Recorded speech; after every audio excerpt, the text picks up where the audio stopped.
Qué bueno que estés aquí. Siéntete cómodo. Cuéntanos de dónde eres. Suscríbete y vamos al terror. Todo comenzó como un sueño hecho realidad. Conseguir un trabajo en una de las empresas más innovadoras del mundo parecía la oportunidad perfecta. Pero había algo extraño en ese lugar.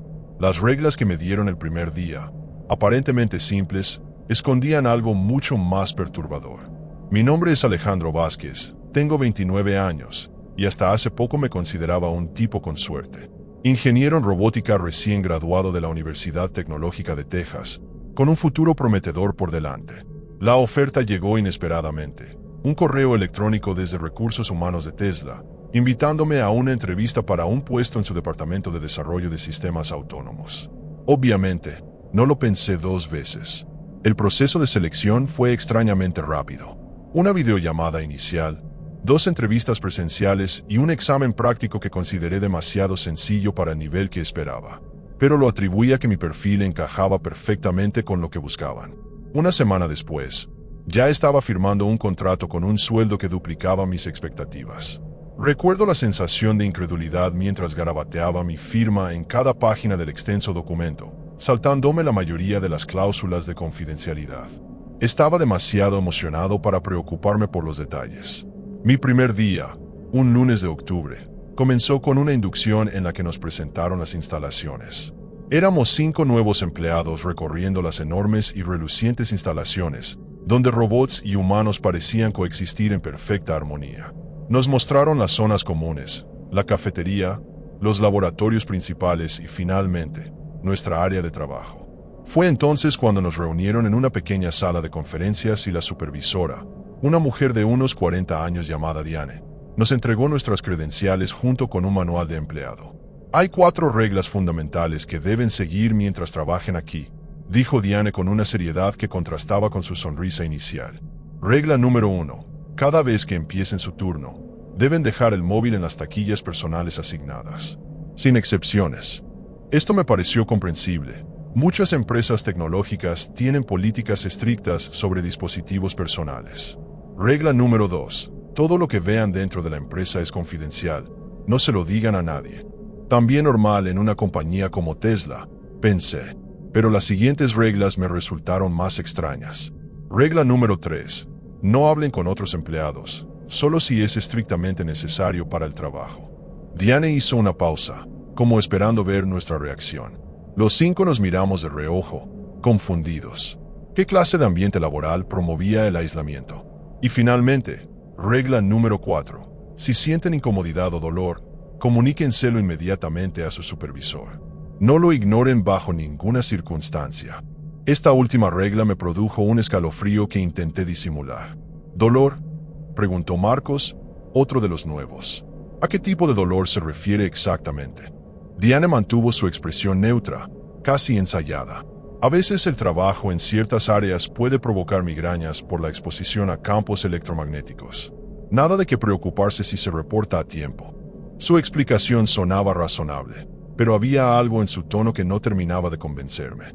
De todas formas, estaba demasiado entusiasmado con la oportunidad como para darle importancia a unas reglas que, aunque peculiares, no parecían tan descabelladas en el contexto de una empresa de alta tecnología. Mi primera semana transcurrió sin incidentes. Me asignaron a un proyecto relacionado con el desarrollo de sistemas predictivos para vehículos autónomos. El trabajo era fascinante, aunque notablemente más sencillo de lo que esperaba. Me sorprendió la cantidad de tiempo que pasaba solo, frente a mi computadora, sin apenas interacción con otros compañeros. Cuando intentaba iniciar alguna conversación casual en la cafetería, las personas respondían con monosílabos y rápidamente se alejaban. Todos parecían seguir la regla 3 al pie de la letra. Fue al final de la segunda semana cuando experimenté por primera vez algo verdaderamente perturbador. Estaba trabajando en un algoritmo cuando miré el reloj, 2:17 de la tarde. Volví a concentrarme en mi pantalla, escribí unas líneas de código y cuando volví a mirar, el reloj marcaba las 3:32 de la tarde. Más de una hora había pasado en lo que me pareció cuestión de minutos. Desorientado, revisé mi trabajo, pero apenas había avanzado. Era como si hubiera estado en piloto automático, o peor aún, como si ese tiempo simplemente hubiera desaparecido. Sacudí la cabeza, atribuyéndolo a cansancio o a la concentración extrema. Pero entonces noté algo extraño, un pequeño punto rojo en mi muñeca, como una marca de inyección. Al tocarla, sentí un leve dolor. Recordé la regla 4, pero decidí no mencionarlo. Probablemente me había golpeado sin darme cuenta. Sin embargo, mientras conducía de regreso a casa esa noche, no podía quitarme la sensación de que algo no estaba bien.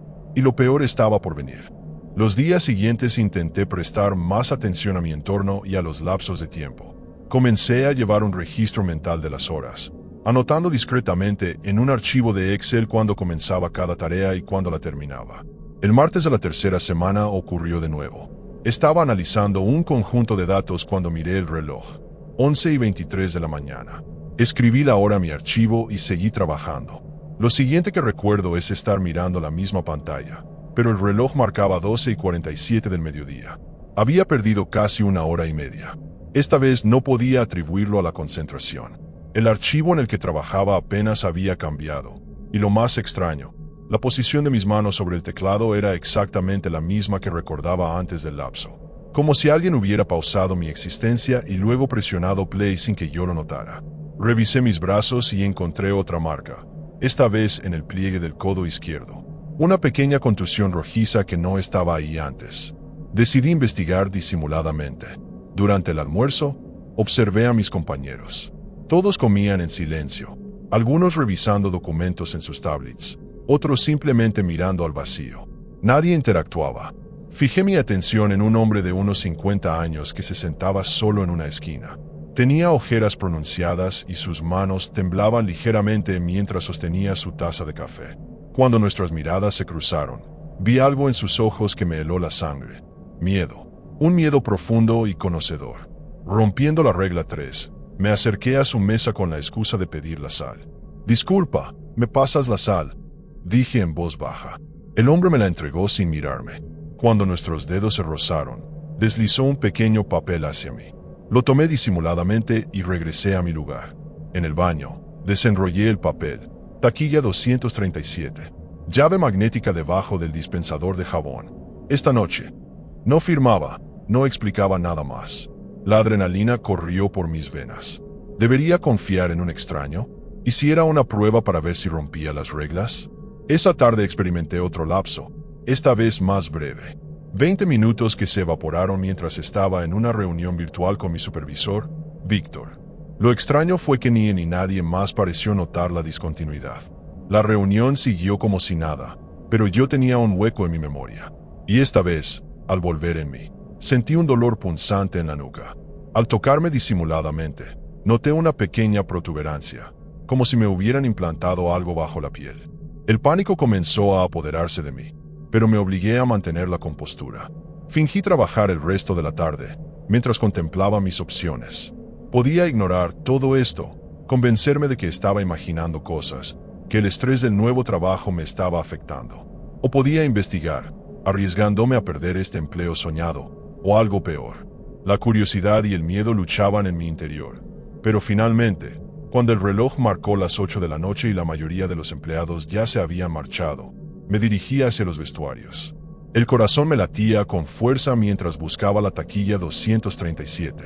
Estaba en un rincón poco iluminado, alejada de las demás. Miré a mi alrededor asegurándome de que estaba solo, y luego busqué debajo del dispensador de jabón. Efectivamente, había una llave magnética pegada con cinta adhesiva. La despegué con manos temblorosas. La taquilla no tenía nombre ni identificación, solo el número. Introduje la llave en la ranura y la puerta se abrió con un clic metálico. Dentro encontré un teléfono móvil antiguo, de esos que apenas pueden conectarse a internet. Lo encendí con cautela. No tenía código de bloqueo. Había un solo archivo en la galería, un video. Con el pulso acelerado, presioné play. La grabación mostraba una sala que reconocí como el laboratorio del subsuelo, al que no teníamos acceso los empleados nuevos. Varias personas con batas blancas rodeaban una camilla, y sobre ella, inconsciente y conectado a diversos aparatos, estaba yo. La imagen era nítida, indudable. Era mi cuerpo el que yacía inmóvil mientras aquellas personas insertaban algo en mi nuca. Una especie de dispositivo minúsculo que brillaba con una luz azulada. Junto a mí había otras camillas, con otros empleados en el mismo estado. Reconocí a Marcos y a 2 personas más de mi departamento. El video duraba apenas 40 segundos y terminaba abruptamente. Me quedé paralizado, incapaz de procesar lo que acababa de ver. Una nota de texto apareció en la pantalla. Estamos siendo modificados. No confíes en nadie. Mañana, estacionamiento nivel B2, 7:30 de la tarde. Borra esto. Con dedos temblorosos, eliminé el mensaje y el video. Apagué el teléfono y lo devolví a la taquilla.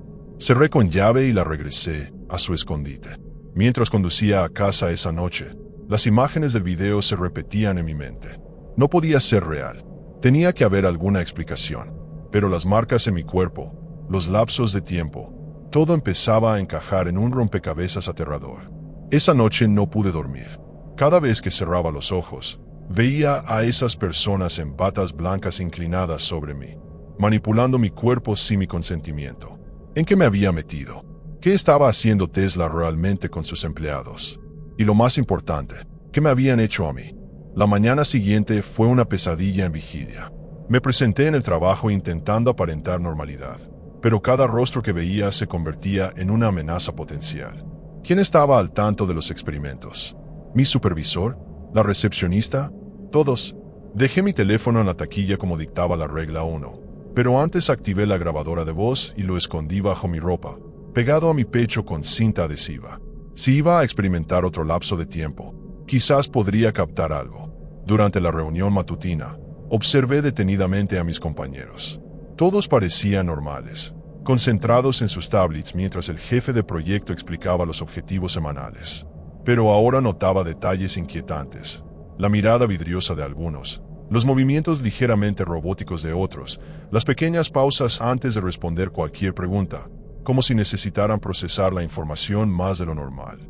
O siempre habían actuado así y yo no lo había notado. El primer lapso del día ocurrió a las 10:17 de la mañana. Estaba codificando cuando sentí un leve zumbido en la nuca, justo donde había notado la protuberancia. Intenté mantener la conciencia, luchar contra la sensación de desvanecimiento, pero fue inútil. Lo siguiente que supe es que eran las 11:42 de la mañana y mi pantalla mostraba un trabajo que no recordaba haber hecho. El código seguía ahí, aparentemente escrito por mí, pero no tenía memoria de haberlo creado.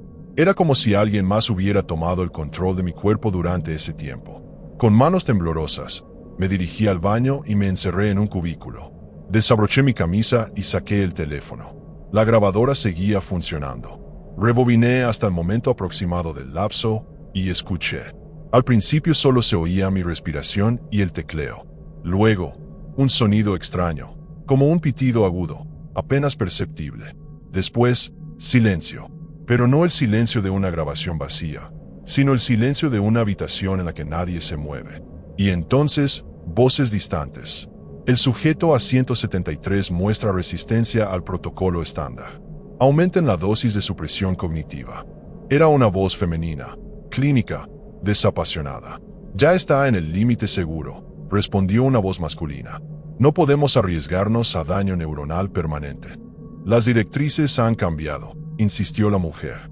La fase 3 tiene prioridad sobre la integridad individual. Procedan con el aumento.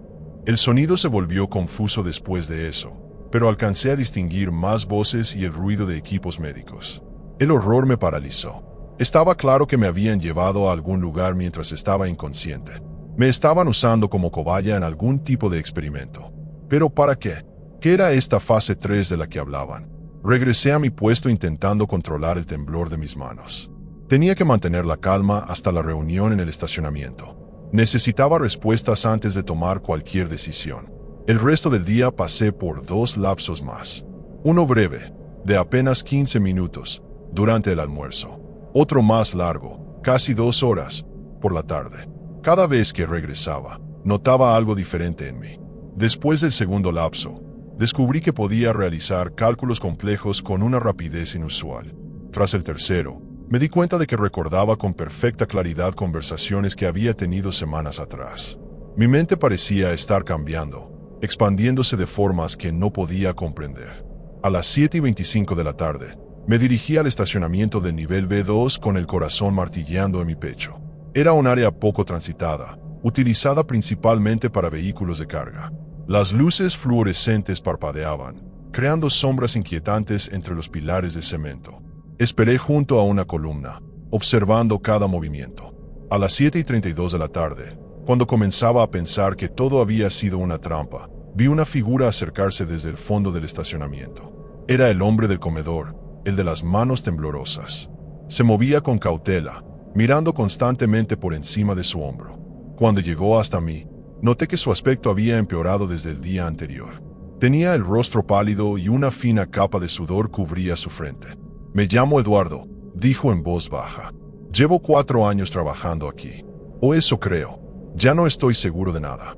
Su voz tenía un temblor que delataba su agotamiento mental.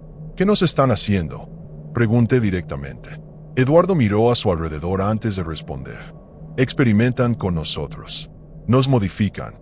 Al principio pensé que se trataba de mejoras cognitivas para aumentar nuestra productividad.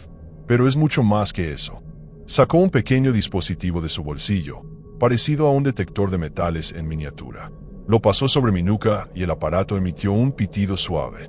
«Lo sabía. Te han implantado un NIC de tercera generación».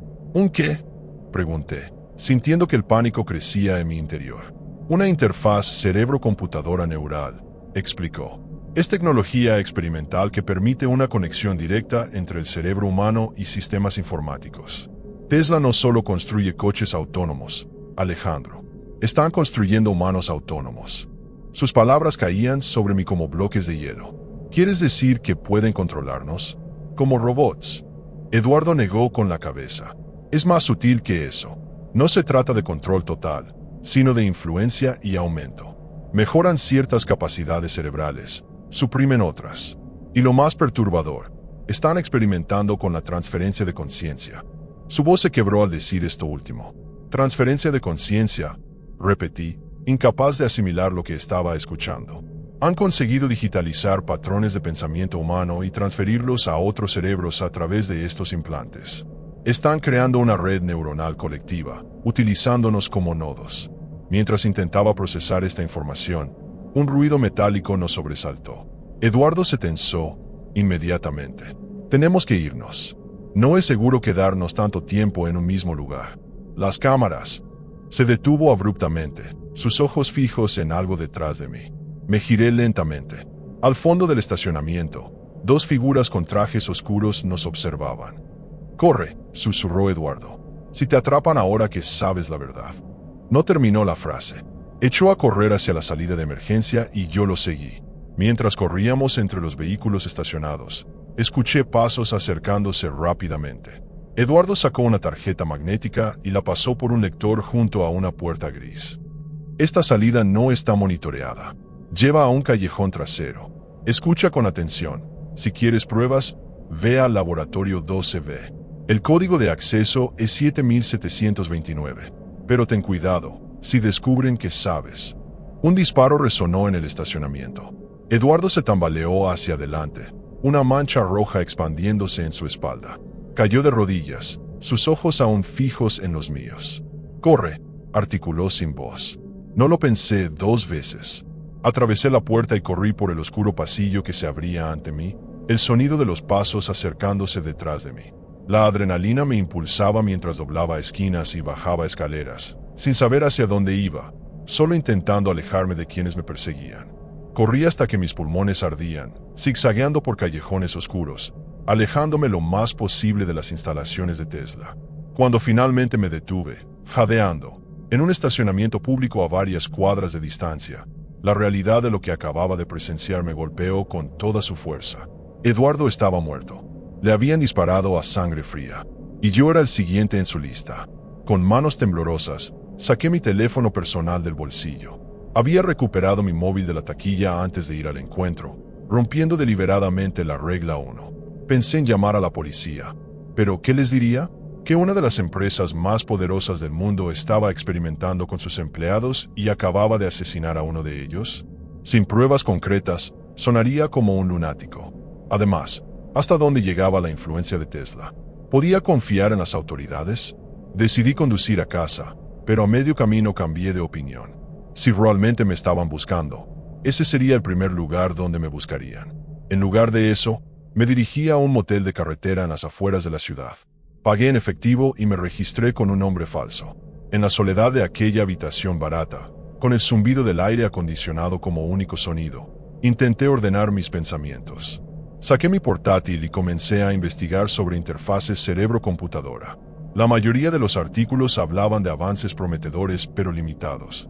Dispositivos que permitían a personas con parálisis mover cursores con el pensamiento, implantes para tratar la epilepsia, prototipos experimentales para restaurar la visión. Nada tan avanzado como lo que Eduardo había descrito. Pero entonces encontré un artículo científico de 3 años atrás, publicado por un equipo de investigadores, algunos de los cuales ahora trabajaban para Tesla. El documento teorizaba sobre la posibilidad de transferencia de patrones cognitivos entre cerebros mediante implantes neuronales avanzados. El artículo había sido retirado poco después de su publicación, supuestamente por errores metodológicos graves. Pero gracias a una captura de pantalla en un foro de tecnología, pude leer fragmentos. Los investigadores habían logrado transferir recuerdos simples entre ratas de laboratorio mediante implantes conectados a sus cerebros. La conclusión especulaba sobre aplicaciones en humanos. La barrera entre mente y máquina podría disolverse completamente, permitiendo no solo la comunicación directa cerebro-máquina, sino también cerebro-cerebro, creando potencialmente una red neuronal colectiva que trascendería las limitaciones del individuo. Un escalofrío recorrió mi espina dorsal. Esto era exactamente lo que Eduardo había mencionado. No estaba delirando. Tesla estaba llevando estos experimentos a un nivel inimaginable, utilizando a sus propios empleados como sujetos de prueba sin su consentimiento. Los lapsos de tiempo, las marcas en mi cuerpo, la extraña sensación de que mi mente estaba cambiando, todo encajaba en un patrón aterrador. Pero necesitaba pruebas tangibles, algo que pudiera mostrar al mundo. Recordé las últimas palabras de Eduardo. El laboratorio 12, código 7729. Tenía que volver. La idea me aterrorizaba, pero era mi única opción si quería exponer la verdad. Decidí regresar al día siguiente, fingir que nada había pasado, que no sabía nada sobre Eduardo o los experimentos. Era arriesgado, pero no veía otra alternativa. Dormí apenas unas horas, atormentado por pesadillas en las que me convertía gradualmente en una máquina, mi conciencia diluida en un mar de datos digitales. Me desperté empapado en sudor frío, con la sensación de que algo se movía dentro de mi cabeza. Toqué la protuberancia en mi nuca. Parecía haber crecido durante la noche. ¿O era solo mi imaginación? Llegué a Tesla a la hora habitual, dejando mi teléfono en la taquilla como siempre, pero esta vez había programado una aplicación que transmitía mi ubicación en tiempo real a una cuenta de correo anónima que había creado. Si desaparecía, al menos habría un registro. Actué con normalidad, saludando brevemente a los guardias de seguridad, dirigiéndome a mi estación de trabajo como cualquier otro día. Nadie parecía prestarme especial atención, lo que me dio un mínimo de alivio. Mi supervisor, Víctor, se acercó a mi escritorio a media mañana. Alejandro, hay una reunión de equipo improvisada en 20 minutos. Sala de conferencias B. Su tono era casual, pero había algo en su mirada que me inquietó. ¿Sobre qué tema?, pregunté, intentando sonar desinteresado. Actualizaciones de protocolo, respondió vagamente. Asistencia obligatoria. Se alejó antes de que pudiera hacer más preguntas. Durante los siguientes 20 minutos, contemplé mis opciones. Podía asistir a la reunión y arriesgarme a que fuera una trampa, o podía intentar escabullirme hacia el laboratorio 12B ahora mismo, aprovechando que la mayoría estaría en la reunión. Decidí optar por lo segundo. Esperé a que Víctor se alejara por el pasillo y entonces me dirigí en dirección contraria, hacia los ascensores que llevaban a los niveles inferiores. Usar mi tarjeta de acceso para bajar a los laboratorios del subsuelo era arriesgado. Dejaría un registro digital de mis movimientos. Pero recordé algo. Durante la inducción, había observado que algunos técnicos usaban un ascensor de servicio que requería un código numérico en lugar de tarjeta. Si ese código seguía el mismo patrón que otros en el edificio, podría ser una combinación de la fecha de inauguración de la planta. Lo intenté. 0517. Las puertas se abrieron. El subsuelo era un laberinto de pasillos blancos e iluminación fría. Avancé con cautela, atento a cualquier sonido. Había menos personas de lo que esperaba, probablemente debido a la reunión. Seguí los números en las puertas. Laboratorio 8A, 8, 9A. Doblé una esquina y vi lo que buscaba. Laboratorio 12B. No había nadie a la vista. Me acerqué al panel numérico junto a la puerta y marqué 7729. La luz cambió de rojo a verde y la puerta se deslizó silenciosamente. Lo que vi dentro superó mis peores temores. Era una sala grande, dividida en secciones. En el centro había 6 camillas rodeadas de equipos médicos avanzados. En las paredes, pantallas mostraban lo que parecían ser patrones de ondas cerebrales e imágenes tridimensionales de cerebros humanos. Pero lo más perturbador estaba al fondo, una serie de grandes tanques cilíndricos llenos de un líquido translúcido. Y flotando dentro de cada tanque, conectados a cables y tubos, había cerebros. Cerebros humanos, pulsantes, vivos. La náusea me golpeó con tanta fuerza que tuve que apoyarme contra la pared. Junto a cada tanque había una tablet con información. Me acerqué al más cercano y leí: Sujeto B42. Transferencia completa, 87%. Compatibilidad con sistema central, estable. Había una fotografía adjunta. Era uno de los ingenieros de mi departamento que había renunciado 2 semanas atrás. Con horror creciente, revisé los demás tanques. Cada uno contenía el cerebro de un ex empleado de Tesla. Personas que, según los rumores, habían dejado la empresa por mejores oportunidades. En una mesa cercana encontré documentos impresos. Parecían informes de progreso del proyecto. Las palabras integración neural colectiva y fase 3. Asimilación aparecían repetidamente. Saqué mi teléfono, había traído uno de repuesto, escondido en mi zapato, y comencé a fotografiar todo lo que podía. Los tanques, los documentos, las pantallas con datos. Necesitaba evidencia, algo tan contundente que nadie pudiera negarlo. Estaba tan concentrado en documentar todo que no escuché la puerta abrirse. Solo me di cuenta de que no estaba solo cuando una voz familiar habló detrás de mí. Sabía que vendrías aquí, Alejandro. Me giré lentamente. Era Víctor, mi supervisor. No estaba solo. A su lado había 2 hombres con batas blancas. Reconocí a uno de ellos del video que había visto, manipulando mi cuerpo inconsciente. La curiosidad es un rasgo valioso, continuó Víctor. Es lo que buscamos en los candidatos para la fase 3. No todos son adecuados para la integración completa. Señaló los tanques con un gesto casual, como si estuviera mostrando una colección de arte. Estos pioneros han hecho el último sacrificio por el avance de la humanidad. Sus mentes viven ahora en nuestra red neuronal colectiva, libres de las limitaciones de sus cuerpos. Retrocedí lentamente, buscando desesperadamente una salida. Estáis matando personas, logré articular. Víctor negó con la cabeza, con una sonrisa condescendiente. No están muertos. Están evolucionados. Sus conciencias existen ahora en un plano superior. Y tú, Alejandro, has demostrado un potencial extraordinario. Tu mente se adaptó al implante con una facilidad que no habíamos visto antes. Estás listo para el siguiente paso. Los 2 hombres comenzaron a acercarse a mí. En sus manos vi jeringuillas con un líquido azulado. Mi espalda chocó contra la pared. Estaba atrapado. No tienes que temer, dijo Víctor. Pronto entenderás. Pronto serás parte de algo mucho más grande que tú mismo. Su voz sonaba cada vez más distante, mientras un zumbido familiar comenzaba en mi nuca. El implante se estaba activando. Luché contra la sensación de desvanecimiento que amenazaba con arrastrarme. No podía rendirme ahora. Con un movimiento desesperado, agarré una silla y la lancé contra el tanque más cercano. El cristal se agrietó. El líquido comenzó a derramarse. Las alarmas se dispararon. Un ruido ensordecedor llenó la habitación. Aproveché la confusión para empujar a uno de los hombres y correr hacia la puerta. El zumbido en mi cabeza aumentaba. Mi visión comenzaba a nublarse. «¡Deténlo!», gritó Víctor.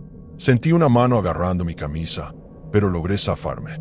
Corrí por el pasillo mientras las luces de emergencia parpadeaban en rojo. El edificio entero parecía estar entrando en un protocolo de cierre. Tenía que salir de allí antes de que fuera demasiado tarde. Antes de que mi propia mente me traicionara completamente. Corrí por los pasillos del subsuelo como si mi alma dependiera de ello, porque literalmente así era. Las alarmas seguían sonando y las luces de emergencia bañaban todo de un rojo intenso, creando un escenario que parecía salido del infierno. Escuchaba voces y pasos acercándose desde varias direcciones. Estaban cerrando el perímetro. El implante en mi nuca pulsaba con más fuerza, enviando oleadas de dolor que amenazaban con paralizarme. Atención a todo el personal. Protocolo de contención activado. Permanezcan en sus áreas designadas. La voz femenina y robotizada sonaba por los altavoces, pero había algo extraño en ella, como si resonara también dentro de mi cabeza. Doblé una esquina y me encontré con un técnico que me miró con sorpresa. Antes de que pudiera reaccionar, lo empujé contra la pared y seguí corriendo. No podía confiar en nadie. Necesitaba una salida, pero todos los ascensores estarían bloqueados durante el protocolo de emergencia. Recordé entonces los planos del edificio que nos habían mostrado durante la inducción. Había una escalera de emergencia en el extremo sur que conducía directamente al exterior, saltándose los controles de seguridad habituales. Era mi única oportunidad. Me dirigí hacia allí, mientras sentía que el control sobre mi propio cuerpo comenzaba a fallar. Mis movimientos se volvían más lentos, como si otra voluntad luchara contra la mía desde dentro. Alejandro, detente. Solo estás empeorando las cosas. La voz de Víctor sonó directamente en mi cabeza, clara como si estuviera a mi lado, aunque no había nadie cerca. El implante. Estaban usándolo para comunicarse conmigo, quizás incluso para controlarme. La integración ya ha comenzado. Puedo sentir tu mente conectándose a la nuestra. No luches contra ello. Es inevitable y hermoso. Por un instante, sentí una extraña calma invadirme. Una parte de mí quería rendirse, dejar de correr, aceptar lo que estaba sucediendo.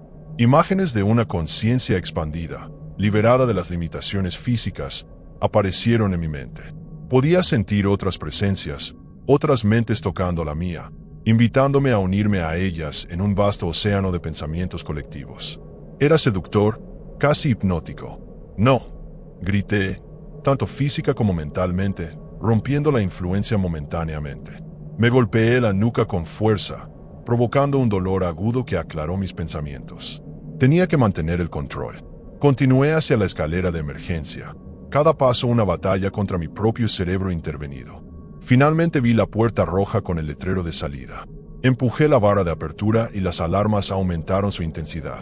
El aire fresco de la noche me golpeó mientras emergía en un lateral del edificio. La salida daba a un área de carga poco vigilada. Corrí hacia la valla perimetral, buscando algún punto débil. Lo encontré donde un árbol caído durante alguna tormenta había dañado ligeramente la estructura. Con desesperación, trepé usando el tronco como apoyo y salté al otro lado, rasgando mi ropa y piel con el alambre de púas. El dolor físico era irrelevante comparado con la agonía mental que sentía. Corrí por las calles oscuras, alejándome lo más posible. No sabía si me estaban siguiendo físicamente, pero sentía su presencia en mi mente, intentando localizarme, influir en mis decisiones, hacerme regresar. Saqué el teléfono de mi zapato para llamar a un taxi, pero me detuve. Si el implante estaba conectado a algún tipo de red, podrían rastrear cualquier comunicación electrónica. Tenía que desconectarme completamente. Me refugié en un callejón y usando un trozo de vidrio roto que encontré junto a un contenedor, corté el implante de mi nuca. El dolor fue indescriptible, pero necesario. Sangré profusamente mientras extraía el pequeño dispositivo, no más grande que un grano de arroz, pero infinitamente más complejo. Lo aplasté bajo mi zapato y continué moviéndome, aturdido por el dolor y la pérdida de sangre, pero con la mente más clara de lo que había estado en semanas. Necesitaba un lugar para esconderme y organizar mis pensamientos. Recordé a un viejo amigo de la universidad, Mateo, que vivía en las afueras. Alguien que no estaba en mi lista de contactos recientes y que Tesla probablemente desconocía. Usando el último resto de batería de mi teléfono, le envié un mensaje críptico. Emergencia. Necesito refugio. No contactes a nadie. Te explicaré en persona.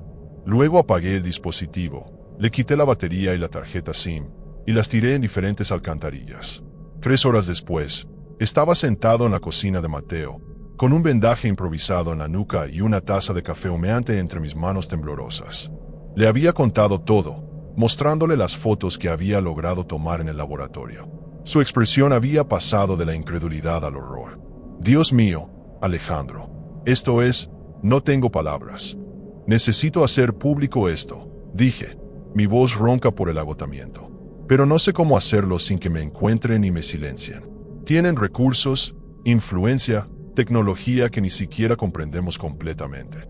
Mateo, que trabajaba como programador independiente, asintió pensativamente. Podemos usar una red segura, enviar las pruebas anónimamente a múltiples fuentes, periódicos, agencias gubernamentales, organizaciones de derechos humanos.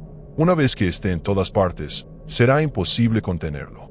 Trabajamos toda la noche, preparando los archivos, escribiendo un detallado informe sobre todo lo que había presenciado y experimentado. Mateo configuró una serie de servidores proxy para ocultar nuestra ubicación. Al amanecer, todo estaba listo. Una vez que presionemos enviar, no hay vuelta atrás, advirtió. Vendrán por ti con todo lo que tienen.